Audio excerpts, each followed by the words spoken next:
So now we come to what is arguably one of the hardest passages in all of the Old Testament, which is interpreting Gabriel's answer to Daniel. And we have already arrived at the most obvious thing, which is that Gabriel's news to Daniel was not good news, that the discipline program that God had for Israel was going to be extended from 70 years to 7 times 70 years. 70 times 7. So this is already very sobering.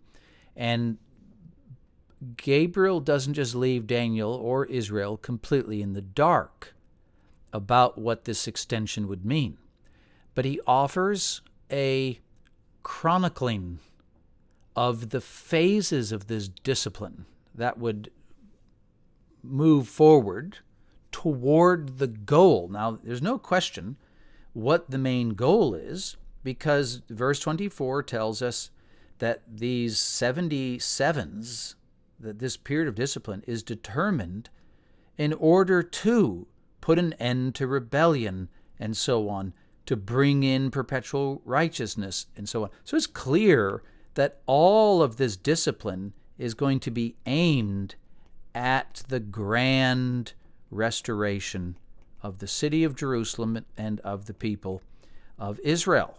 Okay, that's the goal of why God is disciplining them and chastising them, bringing them eventually to repentance, where they might receive the Messiah and the Son of David, the restoration, and make a new covenant with God as charted by Jeremiah. So what I've done here is simply provided a translation, which is just my own, and that is the way I'm going to read it. So it's basically taking the NIV translation as far as what to do with these words here, the 77s and the 62/7s, and putting them together. So this is different from the ESV, and I'm not going to go into the other way you could read it just for time's sake and to try and make things simpler. There's plenty of commentaries out there where you can read it differently, where it gets reworked a little bit what the three phases are. I think this makes the most sense out of the language, and so you can judge it against someone else's later if you want to. I mean, I strongly encourage you to do that. Don't simply accept the way I'm sort of going to chart it out here. But the key thing to notice is, first of all, that as he goes to explain, know and understand, he says, and he starts to chronicle the three phases, I would notice that in each phase he gives you the limit or the upper limit or the thing that is going to be closing out that particular phase. So, for example, it says from the issuing of the command to restore and rebuild Jerusalem until the anointed prince are 77s and 62/7s. Okay, so that's clear that the math there, 7 sevens is 49 years, and then if you add 62/7s, which is 434 years, you get 483 years. Okay, that's the grand total number here for phase 1. Then it says after the 62/7s, okay, after the 62/7s, those are reference again to the number, an anointed one. The word here, anointed one, is in Hebrew is Mashiach, Messiah. Okay, and of course we've already seen this word used up here. All right, this Messiah will be cut off and have nothing, and the people of the coming ruler, this is not the Messiah, this is now a different ruler, this coming ruler will destroy the city and the sanctuary, and its end will be in a flood until, and that's again, note, we had this upper limit. When does this phase end? Until the end, war is decreed with desolations. There will be war and desolations until the end.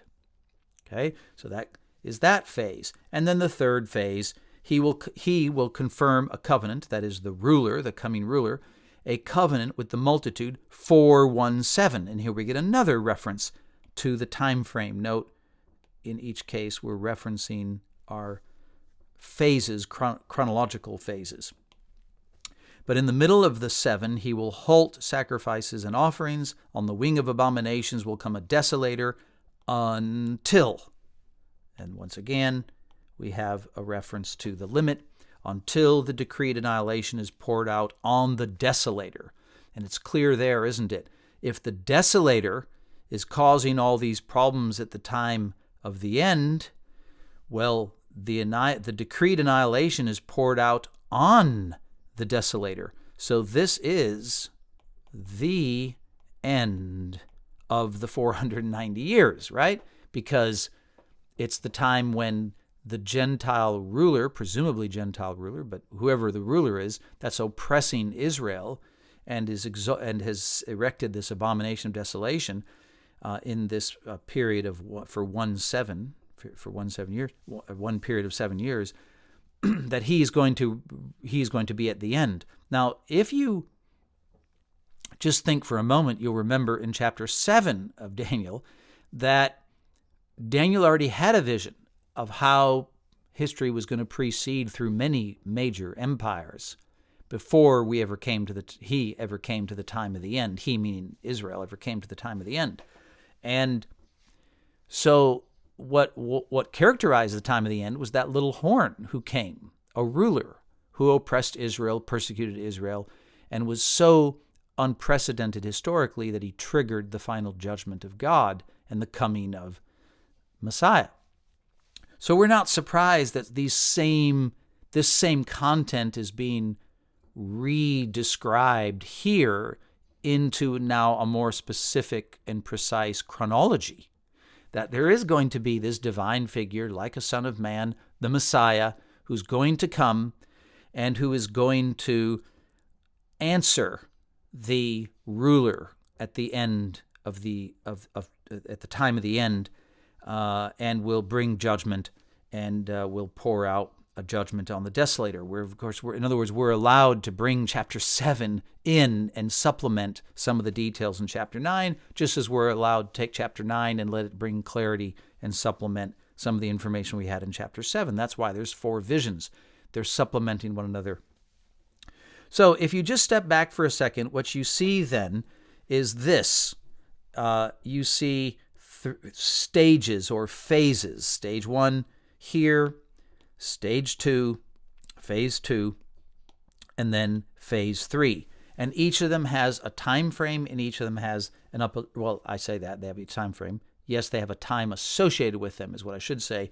And then they have a limit until there's some end that's in view in each of the stages of the chronicled period of discipline before the final restoration of God. Now, you remember that 449 years in Israel is symbolic. It's very, very important. That is, under the law in the Pentateuch, every 7 years was a time where at the end of the 7 years, you released the debt slaves and you forgave all debts and so on. And so at the end of 7 times 7 years, 49 years, you had what they called the period of Jubilee, the Great Jubilee.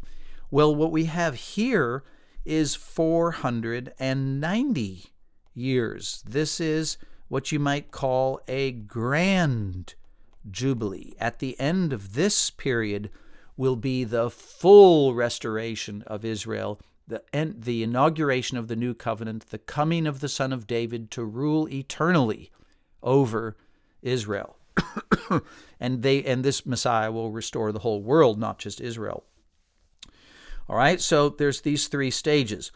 But now note the chronology, that in the first one, we have a period of 7 sevens and 62 sevens. That's 483 years. That's nearly all of the 490 years, right? It's almost all of them. And what happens is, as you get to during that period, of course, the city of Jerusalem will be restored and rebuilt, but things will be very difficult. So for 483 years, it'll be very difficult. And eventually you'll get to the end of those 483 years. Now, I'm leaving out lots of details. The fact that this is divided into two periods here, 7 sevens, 49 years, is, of course, its own jubilee. And then 62 sevens means there's two parts to the first stage. Two parts to the first stage. So keep that in mind. I'm not going into all that right now, but just remember that Israel went back in waves. They had a first wave. They went back. They rededicated the altar. They rebuilt the temple, but they didn't rebuild the city. And then at a later time, there was a second decree issued by Artaxerxes, 445. The first one was of course in 539 by Cyrus. And so you get two decrees and two phases of rebuilding that city in its initial phase, and then it continues on under the Greeks and so on, under Antiochus and such. But the point here is this, that if I can wipe out a bunch of this math here, that from here, this stage one brings us to here, and we're right at the cusp of the 490 years, right? Because it's 483 years. So it's almost 490 years, almost to the very end of the period of extended discipline. And who comes? Messiah. Okay? After the 62 sevens, after the 483 years. So sometime in here, we're not told how long after. But after the Messiah comes, he will be cut off. And the fact that it's very clear that the coming ruler, the Gentile ruler, is not the one who cuts off Messiah, the assumption in the context has to be that Israel cuts off Messiah. They cut off their own Messiah. So he has come here at the beginning of stage 2, and obviously the anticipation is that he will end the 490-year period, and he will usher in the Grand Jubilee. But shockingly, he is cut off. They reject him. They get that close to the end of the 490 years, but they're still not repentant, still in rebellion against God, and refuse their own Messiah. And as a result of that, God answers their cutting off of Messiah by dispatching the people of the coming ruler. So there'll be a ruler who comes and absolutely destroys the city and the sanctuary, which has been rebuilt during those 483 years. And it will be so devastating, it'll be like a flood, a tsunami has just wiped out Jerusalem. And this, of course, is the story of what happened when Jesus arrived as Messiah, was rejected by his own people, and in response to that, God sent the Romans to annihilate the city of Jerusalem and the temple. And that all happened around 70 A.D. But the point is that there's no specific time frame. This is all simply after the 483 years. So we're not told how long it'll take for the Messiah to be cut off after he comes. Well, it turned out to be about 30 years. We're not told how long it would be before this coming, the people of the coming ruler would destroy the city and the sanctuary. Well, it turned out to be another 40 years. It wasn't till 70 A.D.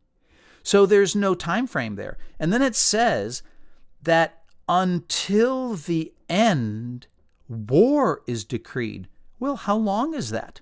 We're not told. There's no time frame given. All we know is we got so close to those final 7 years where the Grand Jubilee would all be inaugurated at the end of those 7 years, the final 7 years under Messiah. But it never happened. So when we get to this stage 3, this final piece here, we are not given any chronological framework of how it connects back to the original 483 years. All we know is that when the coming ruler, he, although this he is not the exact same person, it's a coming ruler, but it's obviously not the same person. This is clearly the little horn spoken of in Daniel 7, where he is at the end of the time of the end.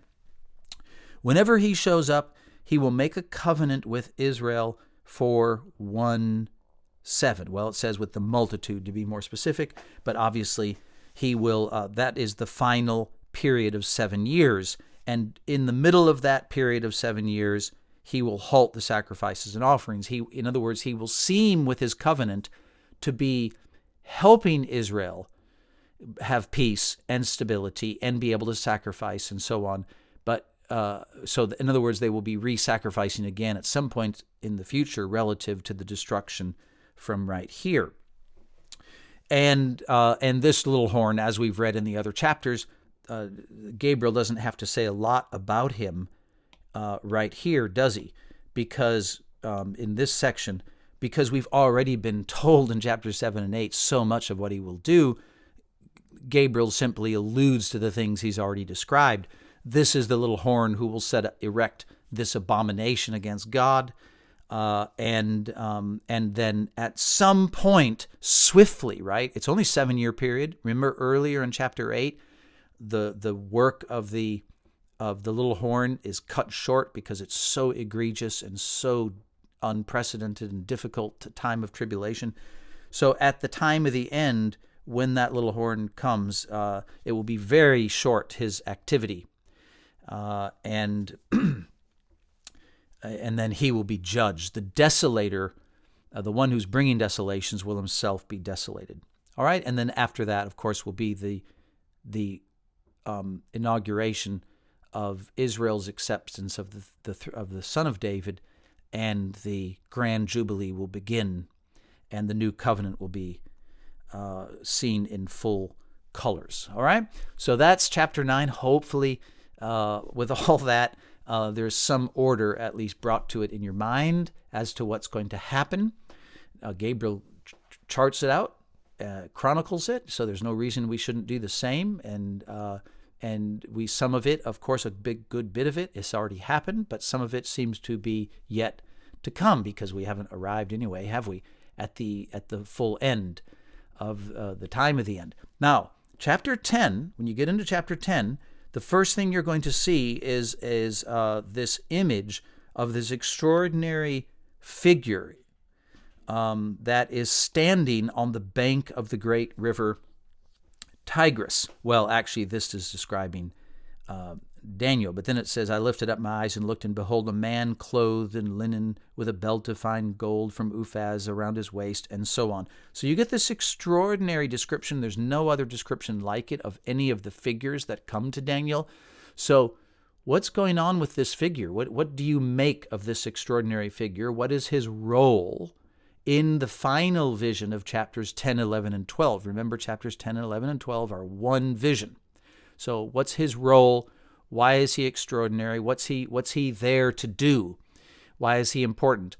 And then I'll just add to this one final time the question, what is being critiqued in chapters 10, 11, and 12? In order to answer that, you might consider going back to chapter 5, because remember, these are the two final stories of their respective halves of the book. They probably relate to one another. So how do they relate as far as their critique? So lots to do. Because chapters 10, 11, and 12 are all one vision, there's more content in the climactic final vision of the book. It takes more time to do the work, to answer the questions. So put the time into it. It's worth it. And best wishes to you, and we'll see you next time.